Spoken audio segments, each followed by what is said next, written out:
नमस्कार. MN न्यूजमध्ये आपले सर्वांचे मनापासून स्वागत. अखिल भारतीय पूर्व सैनिक सेवा परिषद महाराष्ट्र गोवा मावळच्या माजी सैनिकांनी आज 16 डिसेंबर 2025 विजय दिवस हा कार्यक्रम आयोजित केला होता. कार्यक्रमात लोणावळ्यातील विविध शाळेतील विद्यार्थ्यांनी भाग घेतला. मुलांसाठी वक्तृत्व स्पर्धेचे आयोजन करण्यात आले. याचवेळी मुलांच्या बालमनावर संस्कार करणाऱ्या सौ स्वरूपा देशपांडे, सौ ऋतुजा मेहता, सौ सुचेता खळदकर, सौ फडके यांचा सत्कार करण्यात आला.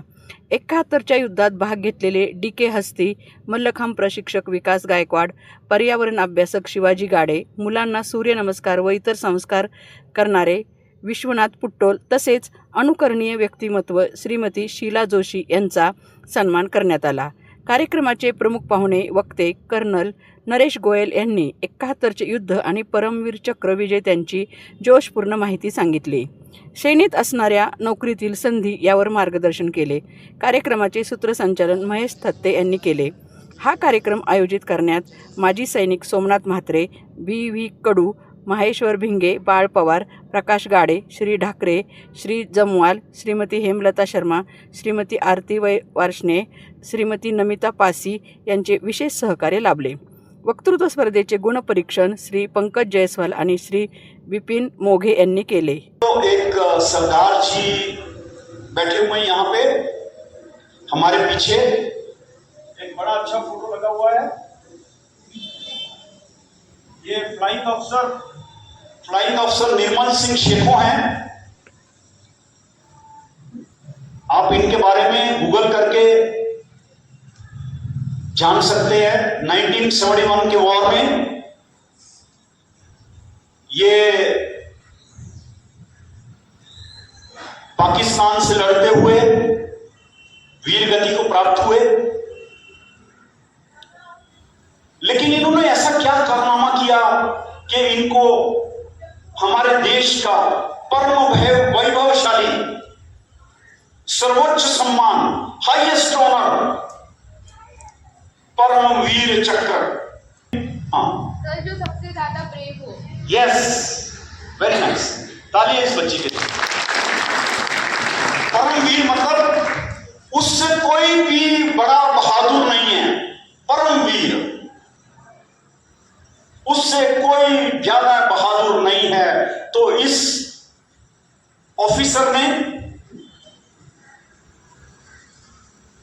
ऐसा क्या काम किया कि इसे इतिहास ने परमवीर कहा. और जब तक हमारा भारत रहेगा, हिंदू मुसलमान सिख ईसाई नहीं है, हमारा धर्म है, हमारा देश. याद रखना इस बात को.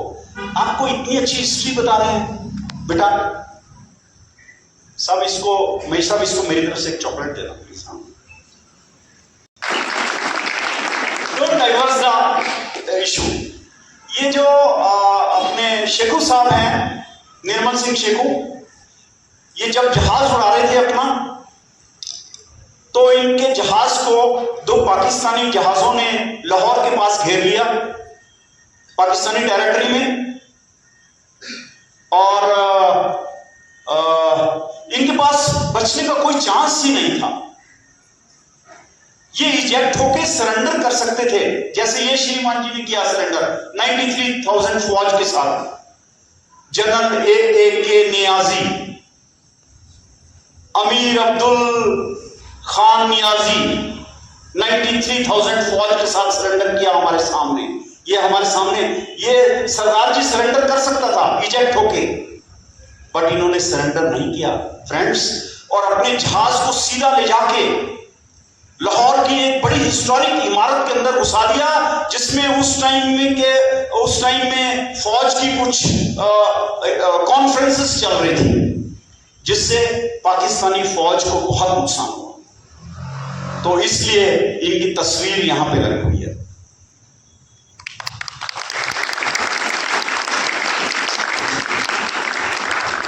जब ये अग्निवीर 4 साल के लिए है, 4 साल का एंट्री है, कि उस 4 साल में गवर्नमेंट ने कहा है कि फॉर एग्जांपल गवर्नमेंट ने 100 अग्निवीर 100 अग्निवीर में से गवर्नमेंट ने 25 अग्निवीर परमानेंट कन्वर्जन कर देना है उनको फौज में, एयरफोर्स, आर्मी, नेवी के अंदर, और 75 जो होंगे वो वापिस कुछ शर्तों के साथ अपने सिविल एटमॉस्फेयर में आ जाएंगे। लेकिन वो 4 साल के बाद आने के बाद क्या करेंगे? बड़ा प्रश्न। सरकार ने जो 4 साल आपको लिया है फौज के अंदर, नेवी में, एयरफोर्स में, आर्मी में, वो 4 साल में कोई ना कोई आपको स्किल्ड 4 इयर्स हैं, ये 4 साल आपको कोई ना कोई स्किल्ड आपको ट्रेनिंग दी जाएगी, और स्किल ट्रेनिंग देने के बाद आप उसमें वापिस आओगे और गवर्नमेंट ऑफ इंडिया के, होम मिनिस्ट्री के कई वो डिपार्टमेंट्स हैं, जैसे बीएसएफ है, सीआरपीएफ है, सेंट्रल पुलिस है, या और कई डिपार्टमेंट्स हैं, रेलवेज है। उन्होंने कहा है हम इतने 20%, 10%, 5% स्टेट में, सेंट्रल में आप लोगों को, आपको रिजर्वेशन मिलेगा और प्रायोरिटी मिलेगी in the recruitment of the state force. तो यानी कि वो 75 आदमी आने के बाद कोई भी अनएम्प्लॉयमेंट नहीं रहने वाला है। दूसरा है, ये 4 साल में आप सब लोग पहले वर्ष में 30,000 रुपीज आपको पे मिलेगी, 21,000 रुपीज आपका इन हैंड आएगा, cash in hand, and 9,000 rupees will be deposited in your account which will be given as a lump sum listing amount when you leave the service. This will be your contribution will be almost 11.5 lakhs, and 11.5 lakhs plus will be contributed by the government of India. When you people come out of the service, you may be having 25 lakh rupees in your hand. May 27 को तीसरा batch, May 27, 2026 में ये तीसरा batch pass out होगा। तो NDA के लिए क्या है? एनडीए के लिए आपको 10+2 करना है, आपको साइंस कंपल्सरी है, आपको 75% मार्क्स लाने हैं, आपको एनडीए का यूपीएससी एग्जाम जो यूपीएससी कंडक्ट करती है वो क्लियर करना बहुत जरूरी है, और वो बहुत मुश्किल नहीं है, वो बहुत मुश्किल नहीं है, मुश्किल है लेकिन बहुत मुश्किल नहीं है बेटा। तो एनडीए में, एनडीए के गेट पे ना एक एनडीए का स्लोगन लिखा हुआ है। क्या है एनडीए? उस स्लोगन से पता चल जाता है। सेवा परमो नहीं बेटा, वेरी गुड ट्राई। एनडीए का स्लोगन है cradle of the military leadership, cradle of the military leadership. बच्चे बन के जाते हैं उस पालने के अंदर, उस क्रेडल के अंदर, और वो हमारा घर हमें लीडर बना के भेजता है। लीडर वो नहीं होते, मैं तुम्हें पानी दूंगा, मैं तुम्हें नौकरी दूंगा, मैं तुम्हारी सफाई भी कर दूंगा, और अभी इलेक्शन होने वाले हैं, लोनावाला में भी होंगे। लीडर ये लोग हैं जिन्होंने फ्रैक्शन ऑफ ए सेकंड में सोचा, फ्रैक्शन ऑफ ए सेकंड में सोचा मुझे क्या करना है। लीडर वो विंग कमांडर नमश सयाल था जो 1 महीने पहले 5,000 लोगों की जान बचाई। उसकी बेटी 7 साल की बेटी थी। वॉर टैक्सेस उन्होंने बताया, उनके लिए उनको धन्यवाद। जजेस ने अपना रिजल्ट दिया है, उनका पुरस्कार वितरण भी अभी होगा। हमने अलग अलग क्षेत्रों में कुछ व्यक्तियों को देखा है जिनका जैसे एलोकेशन कंपटीशन लिया वैसे ही गूगल के ऊपर एक फॉर्म दिया था और बच्चों का नॉलेज चेक किया। हमारे जो कॉम्पिटिटिव एग्जाम होते हैं उसी तरीके से हमने एमसीक्यू के 50 प्रश्न गूगल फॉर्म के द्वारा सब स्कूलों को दिए थे। उन स्कूलों में से नियर अबाउट 300 बच्चों ने उसे पार्टिसिपेट किया और मेरे को बहुत आनंद होता है ये बताते हुए कि उनमें से 17 बच्चों को आउट ऑफ मार्क थे। उन आउट ऑफ मार्क जिनको थे उनको भी हम आज पुरस्कार वितरण करेंगे। अभी हम शुरू करते हैं पुरस्कार वितरण के लिए। पहले जो जिनका अनुकरण हम करें, ऐसे अलग अलग व्यक्तियों को हम पुरस्कृत करना चाहते हैं, उनका थोड़ा सा बैकग्राउंड मैं बताता हूँ।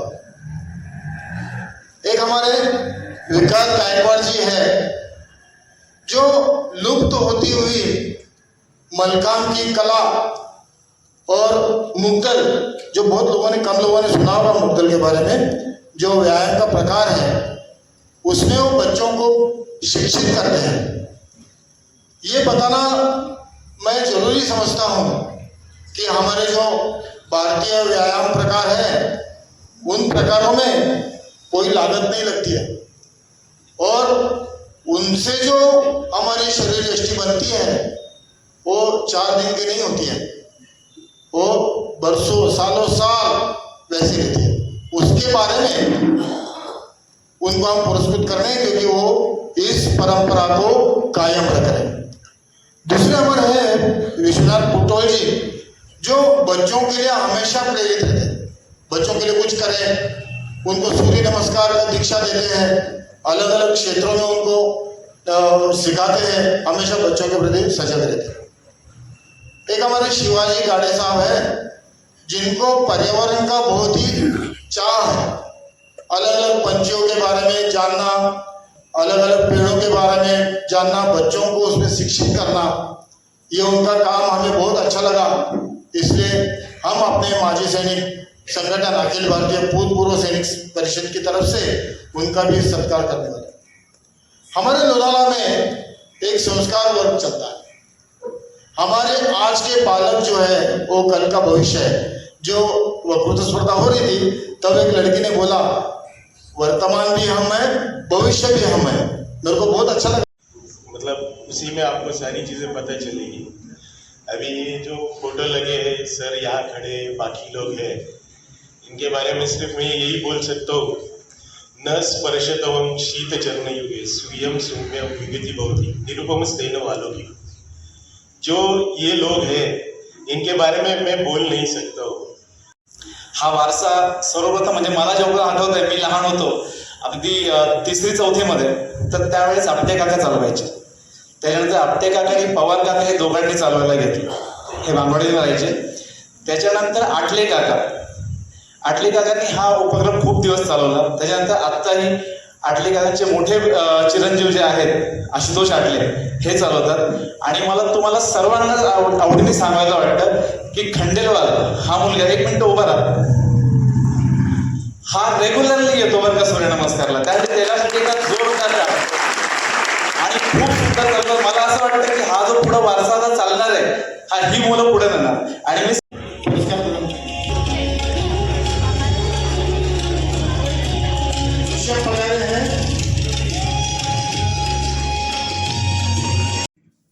अशाच ताज्या घडामोडी पाहण्यासाठी MN न्यूजला लाईक करा, शेअर करा आणि सबस्क्राईब करायला विसरू नका. धन्यवाद.